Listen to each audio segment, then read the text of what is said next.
voit bien dans la presse, la conjoncture immobilière aujourd'hui n'est pas bonne du tout, en particulier dans le secteur de la promotion immobilière. On a effectivement, en raison de l'augmentation brutale des taux d'intérêt, une baisse des crédits immobiliers d'environ 50% sur les 2 dernières années. Dans le neuf, forcément, si évidemment le bien immobilier est bien conçu, on évitera des investissements parfois lourds qu'on retrouve dans l'ancien. C'est effectivement ça, le promoteur immobilier ne parvient pas globalement à avoir des opérations qui sont viables économiquement, finalement, qui ne peuvent pas être absorbées aujourd'hui par des personnes, de potentiels acquéreurs.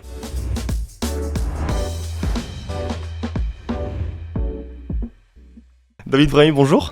Bonjour Julien. Comment allez-vous ? Très bien. Écoutez, je vous remercie d'avoir accepté mon invitation. Ça fait quelques temps qu'on essaie d'organiser ce podcast, donc je suis très content qu'on réussisse à le faire aujourd'hui. On se retrouve du coup pour parler de promotion immobilière. Je vous propose dans un premier temps peut-être de vous présenter pour nos auditeurs. Bien sûr, déjà, bonjour à tous vos auditeurs. Moi, je suis ravi d'être là, Julien, et je vous remercie pour l'invitation. Je suis ravi également de parler de ce métier de la promotion immobilière, qui est peut-être un peu moins connu que les autres métiers. Donc voilà, je vais me faire un plaisir d'apporter, j'espère, des éclairages à vos auditeurs et vos spectateurs. Alors, je vais me présenter en quelques mots. Donc, je suis David Brahimi, j'ai 44 ans. Je travaille depuis une vingtaine d'années dans l'immobilier et plus spécifiquement dans la promotion immobilière. J'ai eu l'occasion notamment de travailler dans des grosses structures comme BNP Paribas Immobilier ou Altarea et dans des structures également de taille intermédiaire, et j'ai eu l'occasion de gérer un certain nombre d'opérations de promotion immobilière dans ce cadre-là. J'enseigne également depuis une dizaine d'années auprès d'étudiants dans des écoles spécialisées en immobilier, dans des matières comme la promotion immobilière, la gestion de patrimoine ou encore la gestion d'actifs immobiliers. Ok. Est-ce que vous pourriez peut-être nous présenter un petit peu la promotion immobilière, le fonctionnement, le principe ? Tout à fait. Alors la promotion immobilière, effectivement, c'est un métier qui est né à la fin de la Première Guerre mondiale, qui a émergé réellement dans les années 60. Et c'est un métier qui consiste, je vais le dire très simplement, et bien sûr je vais expliquer un petit peu tout ça, à acquérir un terrain, concevoir et réaliser, donc construire un bâtiment et le vendre. Donc le promoteur immobilier, finalement, c'est un acteur qui va produire de l'immobilier neuf. C'est un acteur qui prend le risque financier et juridique de la construction immobilière. Pour bien comprendre ce qu'est le promoteur immobilier, il faut aussi définir ce que le promoteur immobilier n'est pas. Le promoteur immobilier, ce n'est pas un intermédiaire. Il ne fait pas d'intermédiation, comme par exemple un agent immobilier. Ce n'est pas un investisseur. Le promoteur immobilier a vocation à vendre le bâtiment qu'il va concevoir et réaliser. Il n'est pas également un administrateur de biens ou un gestionnaire de biens. Donc le promoteur immobilier, très concrètement, c'est quelqu'un qui va acheter un terrain, qui va être à l'initiative d'une construction et vendre. Alors peut-être que vous pouvez du coup parler des différentes étapes du promoteur. Le promoteur immobilier, il va être à l'initiative d'une opération de promotion immobilière, donc de la construction de bâtiments. Il va passer par différentes étapes que sont notamment la recherche d'un terrain. Bien évidemment, le terrain, c'est la matière première du promoteur immobilier. Il va réunir une équipe autour de lui, d'architectes, de bureaux d'études techniques, notamment d'assistants à maîtrise d'ouvrage, et il va concevoir l'opération. Il va désigner des entreprises pour réaliser les travaux de l'opération. Il va gérer les travaux de l'opération, il va commercialiser bien évidemment cette opération, donc la vendre, et ensuite il va livrer le bâtiment. Une fois qu'il a livré le bâtiment à l'acquéreur ou aux acquéreurs, il est arrivé au terme de sa mission. Ok, et on reviendra par la suite sur chacune de ces Bien étapes sûr. pour vraiment comprendre les enjeux. Mais je voudrais maintenant peut-être qu'on parle de la conjoncture immobilière. Évidemment, ça a impacté le marché de la promotion immobilière aussi. Tout à fait. À la suite de la hausse des taux, est-ce que vous pouvez un petit peu nous parler de ça, comment ça a impacté le marché et faire un petit état peut-être des lieux actuels ? Bien sûr, tout à fait. Alors, effectivement, c'est important d'en parler parce que on voit bien dans la presse que la conjoncture immobilière aujourd'hui n'est pas bonne du tout, en particulier dans le secteur de la promotion immobilière. Alors, peut-être quelques indicateurs pour illustrer la conjoncture. On a effectivement, notamment en raison de l'augmentation brutale des taux d'intérêt, une baisse des crédits immobiliers d'environ 50% sur les 2 dernières années. C'est un premier chiffre éloquent qui montre effectivement, on prend bien les conséquences pour le promoteur immobilier avec une diminution des ventes très importante. On a également une baisse de près de 50% des réservations de logements neufs, et toujours sur les logements. Alors je parle des logements parce que c'est sûrement plus parlant pour les auditeurs et les spectateurs qui nous écoutent et qui nous regardent. On a également un chiffre assez récent qui est la baisse de 40%, de 41% précisément, des mises en vente de logements neufs au premier trimestre 2024, donc par rapport à l'année dernière.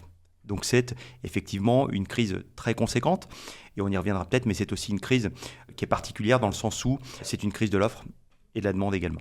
Oui, oui. Après, on reviendra dessus par la suite, mais qui tend quand même à s'améliorer avec la potentielle baisse des taux qui va arriver rapidement quand même. Tout à fait. Alors effectivement, la baisse des taux, c'est effectivement un signal qui est plutôt positif et on espère chez les promoteurs immobiliers qu'elle va permettre de solvabiliser ou de resolvabiliser à nouveau les primo-accédants, mais aussi les investisseurs qui investissent dans l'immobilier et ainsi relancer un petit peu la machine. Ce qu'on peut dire également sur cette crise et peut-être ses causes, c'est qu'effectivement, on a aussi un contexte. On a un contexte qui est celui d'après la crise sanitaire de la Covid-19. On a le contexte que vous connaissez qui est celui de la crise ukrainienne. Ouais, du conflit russo-ukrainien. Du conflit effectivement russo-ukrainien qui a entraîné une hausse des matières premières. Exactement. Une inflation, une augmentation des coûts de construction, puisqu'il y a aussi une pénurie d'un certain nombre de matériaux qui proviennent notamment de ces pays-là, une augmentation effectivement des matières premières et de l'énergie. Et donc, dans ce contexte-là, le promoteur immobilier, il a vu son prix de revient augmenter considérablement, avec, on en parlera aussi, mais des normes qui sont venues ajouter, même si elles ont souvent une vocation positive. Mais vous pensez aux normes environnementales ? Tout à fait. On en parlera sûrement.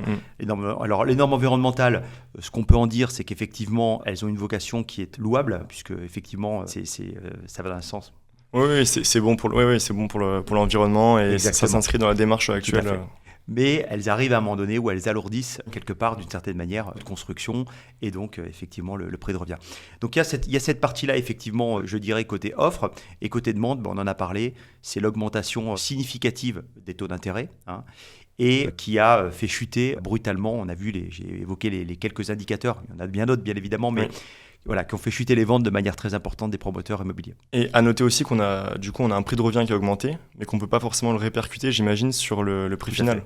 Donc c'est aussi ça la problématique. Tout à fait, vous avez bien résumé la situation. Alors il y a des causes, on simplifie un peu le propos, si je puis dire. Néanmoins, c'est effectivement ça, le promoteur immobilier ne parvient pas globalement à avoir des opérations qui sont viables économiquement en raison de l'augmentation, vous l'avez dit, des prix de revient et le fait de ne pas pouvoir absorber finalement ces prix de revient dans un prix de vente que finalement qui ne peut pas être absorbé aujourd'hui par un certain nombre de personnes, de potentiels acquéreurs. Alors selon vous, comment le promoteur immobilier peut-il créer de la valeur ?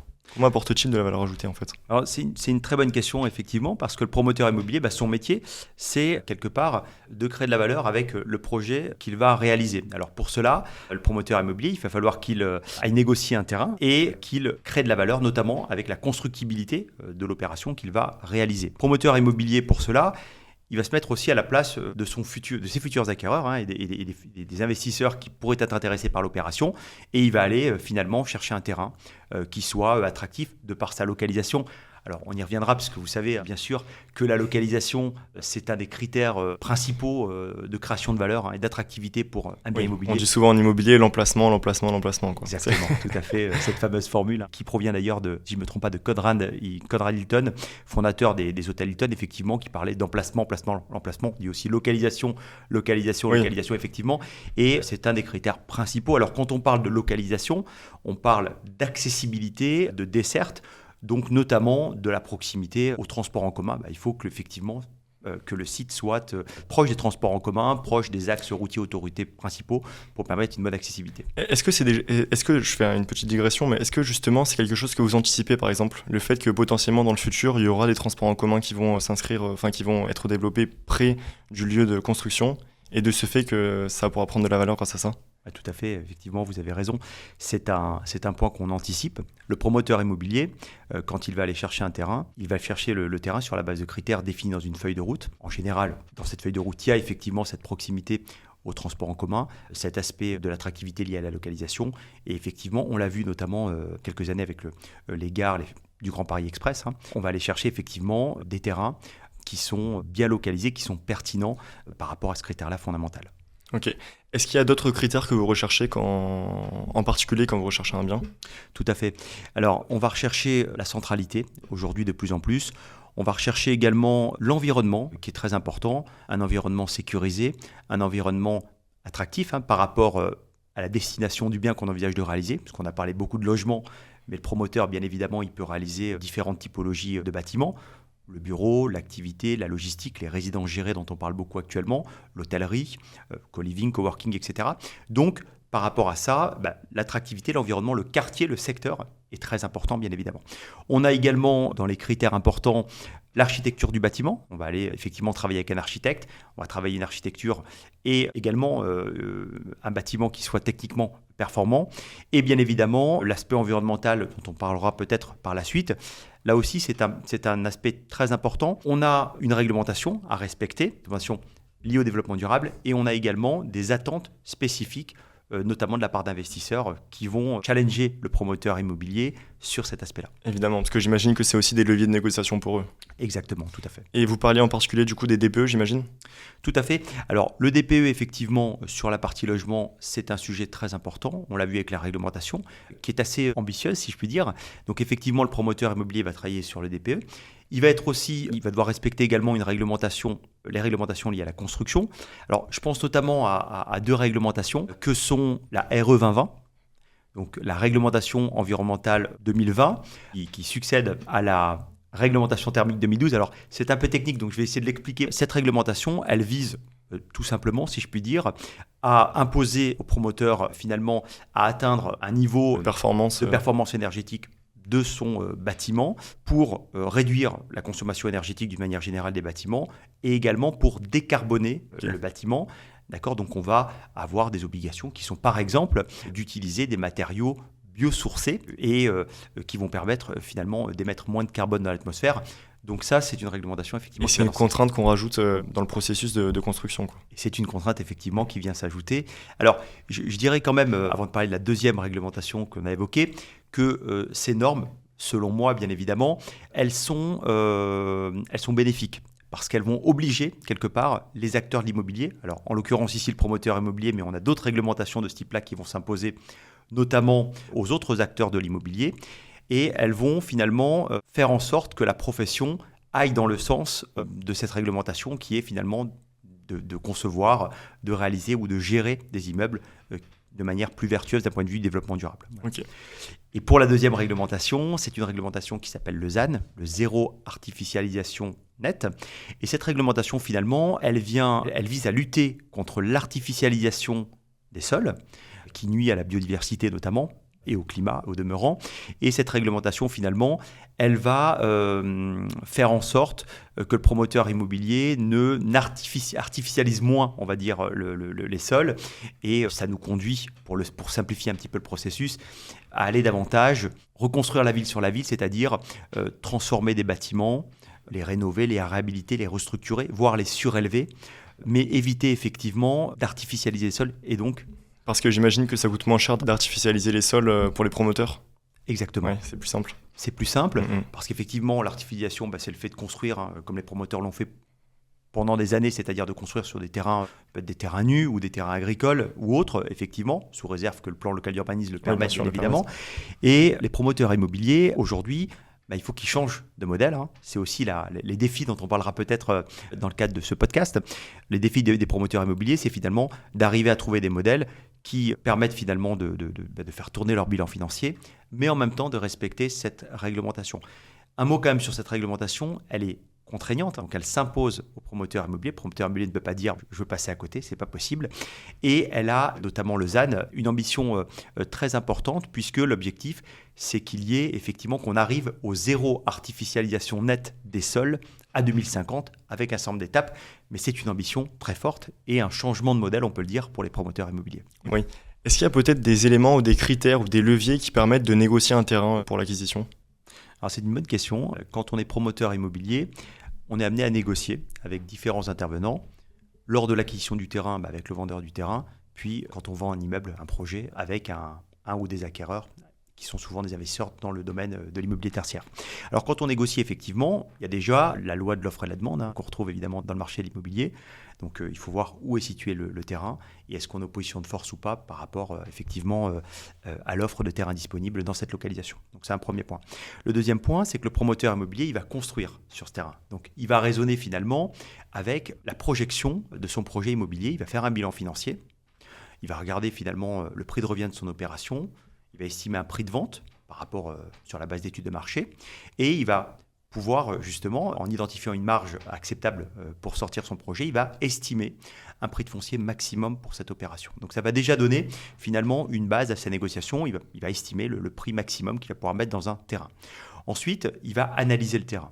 Il va analyser le terrain d'un point de vue juridique. Est-ce que le terrain est grevé de servitude ? Est-ce qu'il y a des problématiques juridiques qui pèsent sur ce terrain-là ? il va analyser le terrain d'un point de vue technique. Il y a des sols plus ou moins pertinents pour construire une opération. Il va regarder aussi s'il y a de la pollution. Donc il va analyser finalement les points positifs et les points négatifs, si je puis dire, du terrain qu'il envisage d'acheter. Et à partir de là, il va donc se servir de ces leviers pour négocier avec le vendeur du terrain. Donc du coup, on a parlé de la recherche du terrain. Maintenant, peut-être qu'on peut parler financement, parce que c'est accessoirement, ça peut être important aussi. Tout à fait, vous avez raison. Vous avez raison. Et la crise actuelle, justement, a un impact sur le financement des projets pour les promoteurs immobiliers. Je fais une petite parenthèse, une petite digression. Parce que les banques, bien évidemment, sont plus réticentes. Au risque, effectivement, sont plus réticentes à octroyer des financements aux promoteurs immobiliers. Donc on cherche des financements, j'imagine, plus innovants qu'auparavant. Tout à fait. Alors on reste quand même, pour le promoteur immobilier qui doit financer son opération très en amont, puisque le promoteur finance l'opération dès l'acquisition du terrain. On reste sur finalement des financements bancaires assez classiques. Donc le promoteur, il va avoir un financement composé d'une manière générale de fonds propres. C'est 15 à 30% de fonds propres à peu près, 15 à 30% du prix de revient de l'opération, et d'un crédit bancaire qui va donc représenter entre 70% et 85% du prix de revient, selon le cas de figure. Et donc, le promoteur immobilier, finalement, il va négocier avec la banque, c'est ce crédit bancaire. Et ce crédit bancaire, qu'est-ce qu'on peut dire ? C'est un crédit bancaire qui est évidemment différent de ce qu'on peut voir notamment chez les particuliers. C'est un crédit qui va couvrir la durée de l'opération. Donc c'est un crédit bancaire en général d'une durée de 12 mois à 3 ans à peu près. Okay. Voilà, c'est un crédit bancaire dont la principale sûreté est constituée par l'affectation hypothécaire de premier rang sur l'immeuble, ce qui est évidemment la sécurité pour la banque. Et c'est un tirage progressif à mesure de l'avancée de l'opération qui pourrait être réduit des paiements des acquéreurs finaux au fur et à mesure de l'avancement de l'opération. Okay. Pour le dire autrement, à la différence d'un crédit plus traditionnel, le promoteur, finalement, il va avoir une possibilité de tirer dans le crédit, dans l'enveloppe financière que la banque lui met à disposition.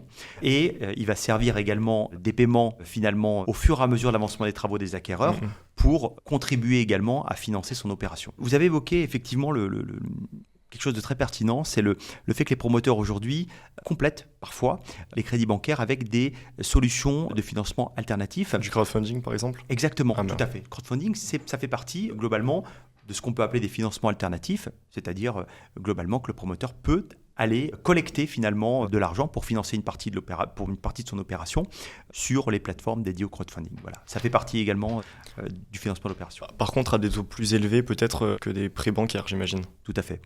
C'est souvent un complément aux prêts bancaires et ce n'est pas encore très généralisé auprès de promoteurs immobiliers puisqu'évidemment, on a des taux qui sont plus élevés que ce que peut proposer la banque aux promoteurs immobiliers. Et au niveau des taux que la banque propose aux promoteurs immobiliers, ça dépend de l'opération, ça dépend du promoteur, ça dépend des deux. Comment ça se passe ? C'est une très bonne question parce que le promoteur, effectivement, il va devoir, quelque part, convaincre la banque de lui octroyer un crédit. Et c'est très important parce que c'est un vrai travail. Alors, on va rentrer un peu dans le concret. Comment ça se passe chez un promoteur immobilier ? Le promoteur immobilier, il va constituer un dossier une fois qu'il a identifié un terrain. Et il va, dans ce dossier, il va présenter effectivement pourquoi est-ce que ce terrain, selon lui, constitue une opportunité. Il va appuyer son argumentation sur des études de marché.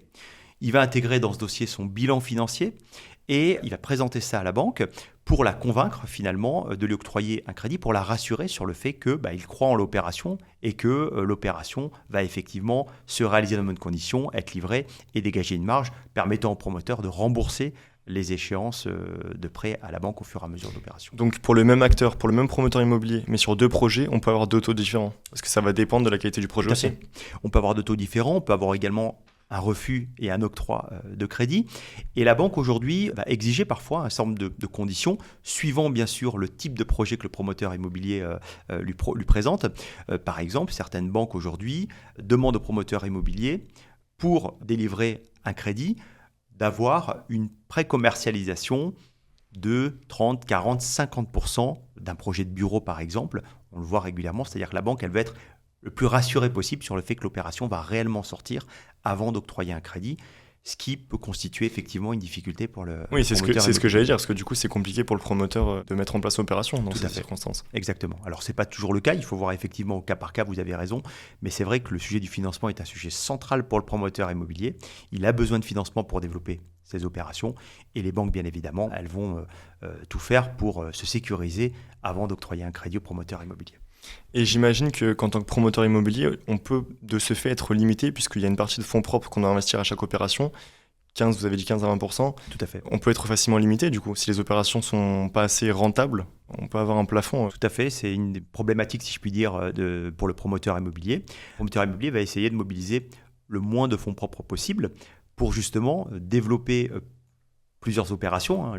Le métier avoir un du effet de promoteur. levier supplémentaire et Exactement. pouvoir réaliser plus d'opérations. Tout ouais. à fait. Ouais, ouais. C'est pour ça que parfois il va compléter finalement ses fonds propres avec du crowdfunding ou en réalisant des opérations en copromotion avec un autre promoteur immobilier ou plusieurs autres promoteurs immobiliers pour limiter finalement la mise de fonds propres dans une opération et ou s'entourer tout simplement de fonds qui vont là aussi permettre de cofinancer, si je puis dire, l'opération Oui. en complément du crédit bancaire. Comment vous préparez la commercialisation des biens immobiliers une fois que le projet est achevé?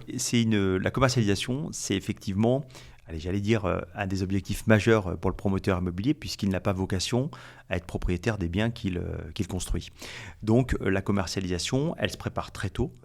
Dès lors qu'on a signé une promesse de vente sur un terrain, le promoteur immobilier il va commencer à constituer des documents commerciaux qui vont se préciser au fur et à mesure de la conception de l'opération.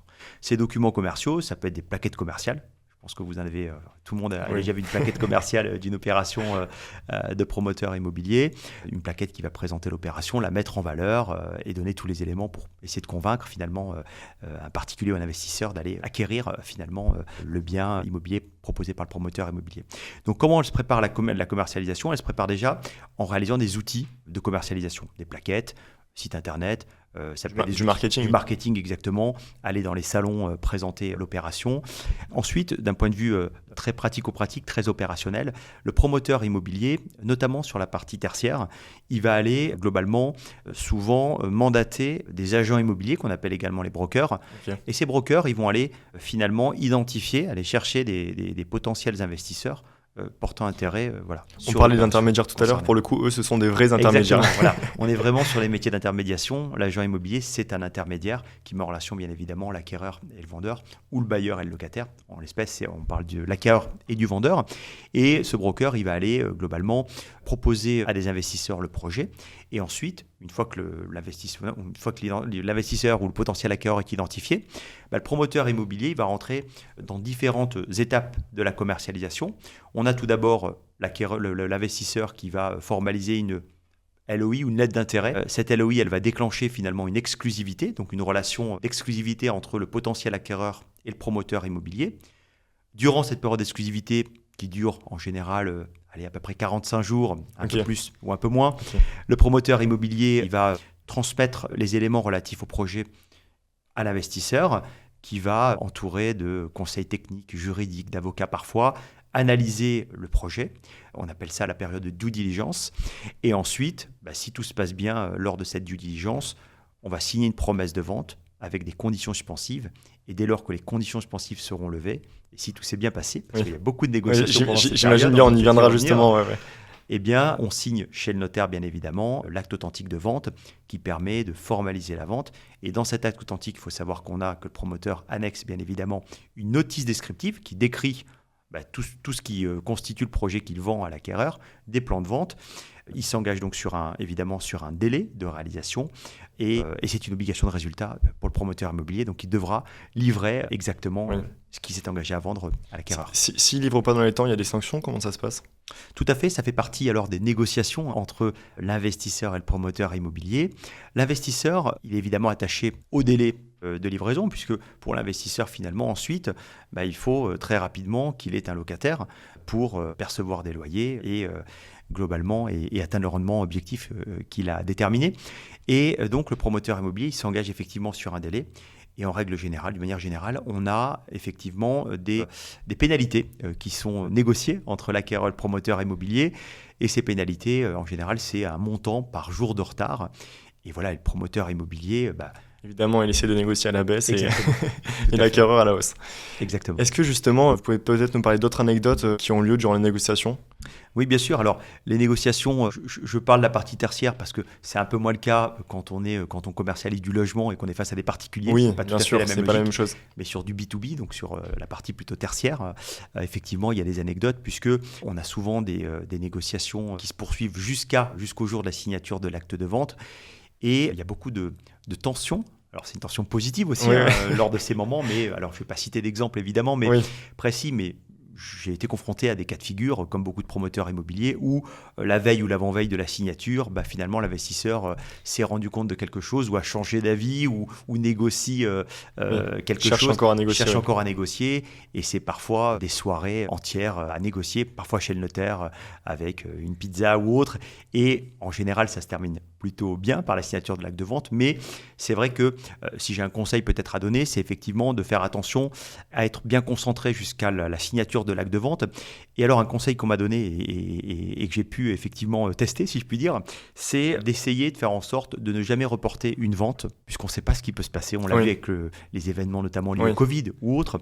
Le monde étant, et si je puis dire, il se passe beaucoup de choses, notamment en ce moment dans le monde. Et c'est vrai qu'il peut avoir des changements qui conduisent finalement à faire capoter une vente. Donc voilà, il faut essayer de faire en sorte d'être bien concentré, d'être à l'écoute de l'investisseur, d'essayer, alors ça paraît un peu basique, mais j'y crois beaucoup, de faire du gagnant-gagnant, d'être transparent avec l'investisseur, de chercher finalement quel est le bon compromis. Et puis, une fois que c'est fait, d'aller signer la vente. Et une fois que la vente est signée, le promoteur a passé une grande étape puisqu'il a quelque part commercialisé son bien. Ok.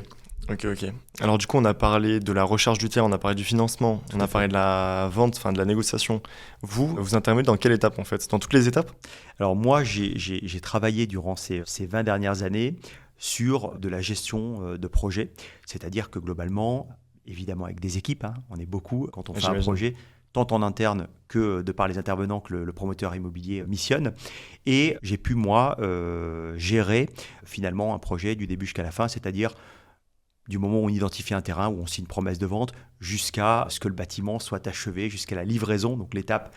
Et pour illustrer le propos, quand le promoteur remet les clés à l'acquéreur ou aux acquéreurs, et globalement, toutes ces étapes finalement sont couvertes. Enfin, j'ai pu couvrir toutes ces étapes. D'accord. Donc vous supervisez une équipe, c'est ça ? Tout à fait. Ok. Je supervise une équipe qui gère avec moi toutes les étapes de l'opération, avec un objectif très clair, c'est de tenir les délais, budget, faire le maximum de marge, j'imagine aussi. Exactement. Tenir le budget qui a été estimé dès la phase d'identification du terrain, tenir le planning, bien évidemment, et livrer un bâtiment, et c'est très important, qui soit conforme à ce qu'on a vendu, à la notice de vente et au plan de vente qu'on a annexé à l'acte de vente. Je dis ça parce que ça me permet de digresser quelques minutes. Le promoteur immobilier, il va rechercher une marge, c'est bien normal, donc un bénéfice à son opération, c'est son métier, mais il a aussi une responsabilité, puisque finalement, vis-à-vis d'un acquéreur ou d'un investisseur, le bâtiment que l'on va réaliser, il va rester pendant 30, 50 ans, 100 ans. Il y a des personnes qui vont y habiter, il y a des personnes qui vont y travailler, suivant la typologie de l'actif. Donc, il y a cette responsabilité déjà de faire un bâtiment qui soit un beau bâtiment et qui permette une exploitation, je dirais, de la personne qui va l'occuper, qui soit optimale. Et puis, un deuxième point aussi qu'il ne faut pas mettre de côté, c'est effectivement un bâtiment qui doit s'inscrire, qui doit s'intégrer dans l'urbanisme, dans le contexte. D'un quartier, d'une ville. Et ça aussi, le promoteur immobilier, il faut qu'il soit conscient de cette responsabilité et qu'il soit très rigoureux pour arriver à un résultat qui soit conforme à tous ces objectifs. Et puis à noter également que ces projets immobiliers que vous mettez en place sont également des vitrines pour vous par la suite. Exactement. Un projet réussi vous mettra davantage en valeur qu'un projet tout à fait. non réussi, j'imagine. Bien sûr, tout à fait. Ça crée effectivement un track record positive, ça rassure les acquéreurs et les investisseurs. Vous le savez, l'enjeu d'acquérir un bien immobilier, c'est un enjeu financier très important. Donc là encore, une personne, pour qu'elle s'engage, il faut qu'elle soit rassurée. Ça crée aussi de la confiance avec les banques, on l'a vu tout à l'heure sur la partie liée au financement. Et bien évidemment, c'est aussi une confiance qui va se créer, qui va se nouer avec les élus, avec les collectivités locales, puisque vous savez que le promoteur immobilier, pour pouvoir construire, il faut qu'on délivre une autorisation, l'autorisation administrative qui lui permet de réaliser sa construction. Alors, il y a le permis de construire, il y a d'autres autorisations, parfois suivant le type d'actif. Donc, en général, avec qui est-ce que vous échangez ? Avec le maire ? Avec quel acteur en particulier ? Alors, on échange très tôt avec les collectivités locales, on échange avec les services de l'urbanisme, On échange également avec le maire de la commune concernée, effectivement, avant même le dépôt d'un permis de construire d'une manière générale, pour faire en sorte finalement, évidemment, de confirmer le permis de construire est bien conforme au plan local d'urbanisme de la commune concernée. Et ça, c'est un travail qui est fait avec l'architecte, qui est missionné par le promoteur immobilier, mais également finalement pour s'assurer que le maire de la ville soit finalement d'accord pour lancer l'opération et prendre évidemment ses remarques en compte. C'est très important. Et j'imagine dans ces cas-là que vous n'êtes pas le seul promoteur immobilier à aller solliciter ce maire. J'imagine qu'il y a une certaine concurrence entre les différents promoteurs. Bien sûr, tout à fait. Vous avez raison, c'est un métier qui est très concurrentiel. Le fait de réaliser des opérations, donc d'avoir un track record avec des opérations qui se sont bien déroulées, contribue à nouer des relations de confiance avec les élus, avec les services également de l'urbanisme.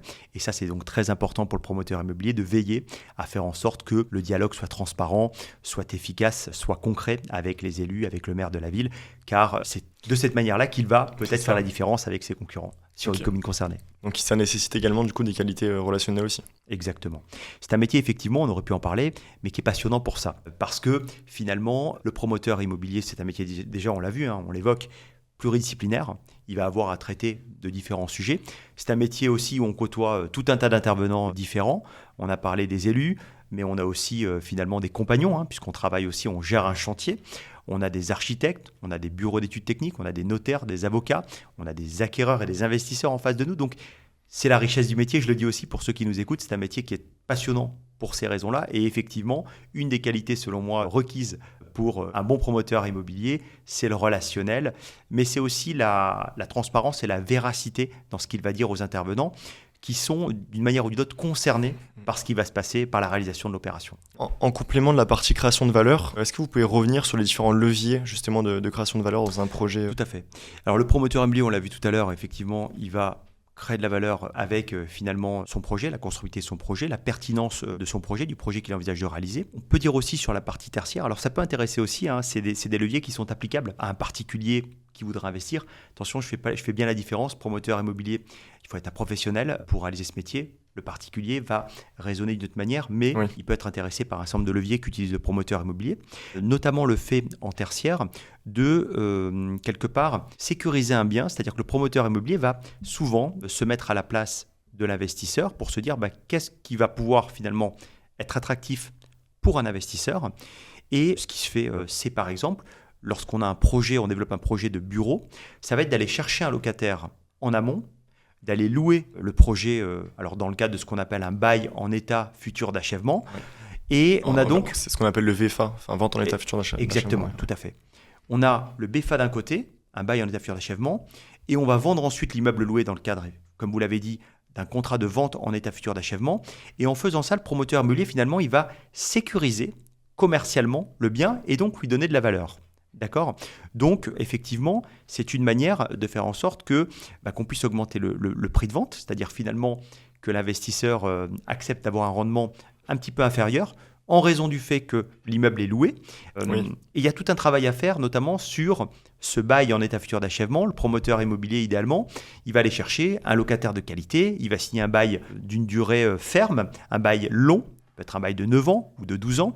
Et finalement, en faisant ça, lorsqu'il vend l'immeuble, il vend un immeuble avec un rendement assuré sur la durée du bail à l'investisseur. Et ça, effectivement, c'est un conseil que l'on peut donner dans tout type d'investissement, c'est-à-dire se positionner finalement par rapport à ce que va rechercher un investisseur, dérisquer le bien, le rendre peut-être plus liquide, et ça donne de la valeur évidemment au bien. Du coup, j'en profite pour rebondir là-dessus. J'imagine que ça peut être pertinent pour les investisseurs particuliers d'acheter directement des biens auprès de promoteurs immobiliers pour les remettre en location par la suite. Tout à fait, bien sûr. On a effectivement, sur la partie donc logement, on a des particuliers qui sont des investisseurs et qui viennent effectivement nous acheter des biens, donc de l'immobilier de logement neuf, pour louer ensuite. Alors, vous allez me dire avantage, inconvénient. L'inconvénient, ça peut être effectivement le prix qui est parfois plus élevé que la marge de négociation qui est peut-être moins La marge de importante. Négociation. Alors en ce moment... oui, ça dépend, ça dépend du contexte. Ça dépend du contexte. En ce moment, il y a une marge de négociation qui va potentiellement être intéressante pour l'acquéreur, puisque les promoteurs doivent déstocker finalement leurs biens et ont besoin de vendre dans un contexte qu'on a décrit tout à l'heure. Avec les fonds propres aussi. Avec les fonds propres aussi, effectivement.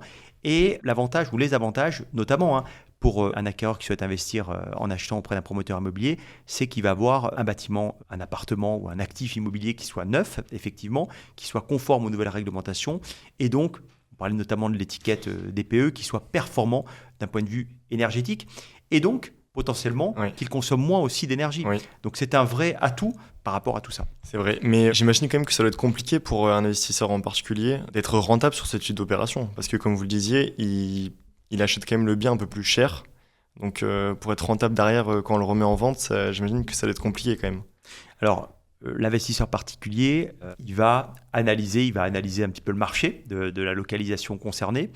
Il va effectivement faire un benchmark entre l'ancien, le neuf. Il va se projeter aussi sur une durée d'investissement. Et moi, ce que je pourrais lui conseiller éventuellement, c'est effectivement, par rapport à son profil de risque également, il y a des investisseurs qui souhaitent prendre plus ou moins de risques, mais c'est d'aller dans une localisation attractive. Là encore, c'est un basique, mais ça fait partie des fondamentaux. Et effectivement, de s'intéresser bien évidemment au marché locatif. Quel loyer est-ce que je peux appliquer sur un bien que je vais acheter? Et à partir de là, calculer un rendement et prendre en compte aussi le fait de la potentielle future plus-value du bien. Et c'est là où le bien neuf, il a probablement un avantage par rapport à l'ancien, c'est qu'il faut penser à la plus-value quand on investit dans les biens immobiliers et pas seulement au rendement procuré par le loyer que va percevoir l'acquéreur. C'est ça, exactement. Et je pense aussi, c'est quelque chose que Marc Ménager avait dit durant un podcast, donc je lui fais une petite dédicace, mais que j'avais trouvé très pertinent, c'est aussi que des fois, on pense forcément au prix d'investissement, mais on ne pense pas forcément au fait que derrière, il y aura des travaux qui seront à faire. Sur du neuf, les travaux vont intervenir beaucoup plus tard que sur de l'ancien. Tout à fait. C'est un point très important. L'immobilier, il nécessite de l'investissement. L'immobilier, on peut pas, effectivement, faut surtout pas laisser un bâtiment ou un appartement finalement aller vers une forme d'obsolescence. Donc, dans le neuf, forcément, si évidemment le bien immobilier est bien conçu, eh bien, on évitera des investissements parfois lourds qu'on retrouve dans l'ancien. Qui impactent le TRI. Qui impactent effectivement le rendement et le TRI, tout à fait. Pour revenir maintenant à présent sur le contexte actuel sur le marché de la promotion immobilière, quels sont selon vous les défis auxquels la promotion immobilière est exposée en fait? Ouais, c'est une bonne question. Alors, évidemment, je n'ai pas de boule de cristal et de formule magique, surtout dans le contexte actuel. Je dirais qu'il faut voir, peut-être rappeler des chiffres qui sont quand même importants. C'est que le secteur du bâtiment, il représente près de 43% de la consommation énergétique annuelle française et il émet 23% de gaz à effet de serre français. D'accord ? Alors, je cite ces chiffres parce que c'est des chiffres qui sont évidemment très importants.